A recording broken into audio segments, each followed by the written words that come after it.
Trojan Sports Now. Hello and welcome to Trojan Sports Now. I'm Jonathan Sellers. I was out last week, and as you may notice, my co-host Danielle Percival will be MIA this week as she is under the weather. But stick around as we have the latest news and scores from Troy Sports. Well, since a win nearly 2 weeks ago against Louisiana Monroe, the men's basketball team had dropped 7 straight and lowered their Sun Belt record to 2-8. Saturday night, Troy looked to stop their skid, and Dustin Carroll has the details of the game. After the men's basketball team lost another close game Saturday to Louisiana Lafayette 83-78, the Trojan losing streak has increased to 4. In the last 3 games, Troy has had chances with less than 5 minutes to go to win the game, but was unable to close it out. And head coach Don Masry says his team does not have the killer instinct right now to close out these close games. Playing fluid basketball. We seem to be pressing a lot. You can kind of feel it on the bench, and we're just in such a need of a win for a momentum boost, and we haven't been able to get one. When it comes down to crunch time, Masry said his team has got to do a better job of scoring points if they want to win these kind of games. The lead in the second half,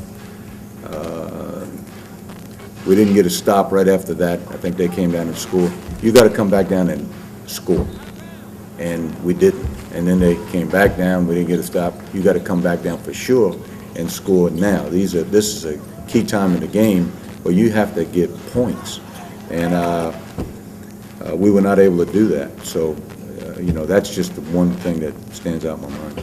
Although the team is not winning games right now, Masry said the team is still showing great effort on the court. Things over the years, and this team has done it some this year. When we're down, they've refused to just give in, and they've really tried hard to get themselves back in the game.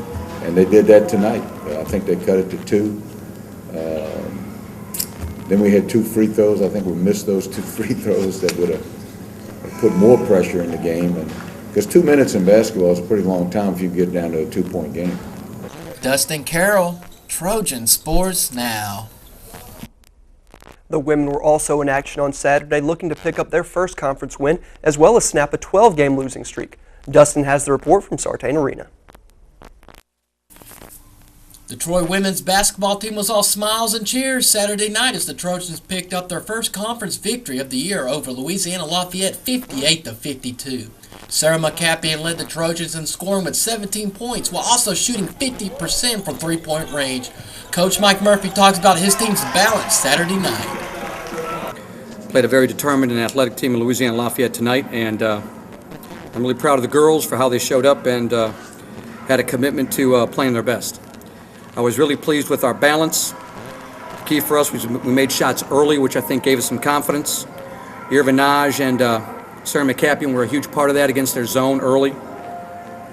But balance was the key to the game.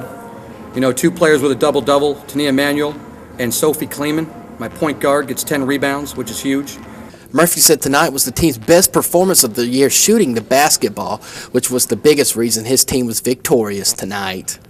The difference tonight from other games is we made shots. I was watching the game this afternoon, Butler versus Detroit. Butler played for the national championship 2 years in a row.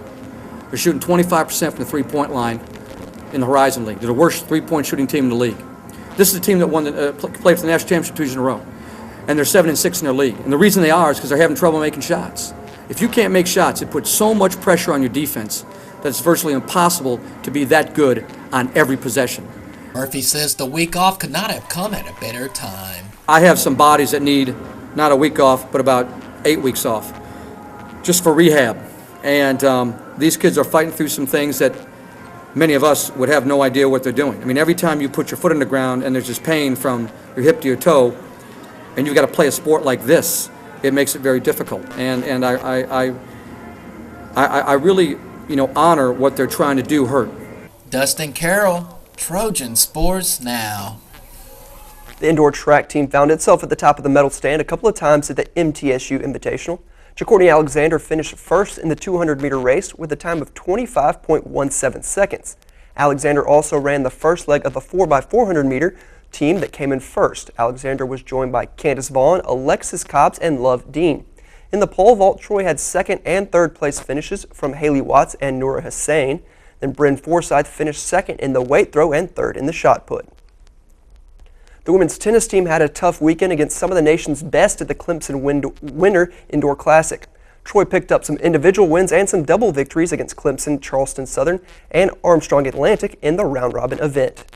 The men opened their home schedule Thursday afternoon after a 2-week layoff. Troy faced Samford, and it was a hard-fought match. The Bulldogs and Trojans each won 3 singles matches, so it came down to doubles, where Samford won 2 out of 3, giving them an overall 4-3 win. The loss dropped Troy to 0-3, and Samford moved to 3-0. For fans of teams that play on the diamond, the season is quickly approaching. Fans had their chance to get a first look at this season's Trojans Sunday afternoon at the Baseball-Softball Fan Appreciation Day. Trojan fans got to meet the players and get autographs. The event gives Trojan fans a chance to get in the diamond state of mind with both seasons right around the corner. Still to come on Trojan Sports Now, softball season gets underway this weekend. We'll have a look at the team, plus find out where they'll be playing this weekend. But first, I had the chance to sit down with the head coach of the baseball team to learn about their upcoming season. Stick around for more Trojan Sports Now.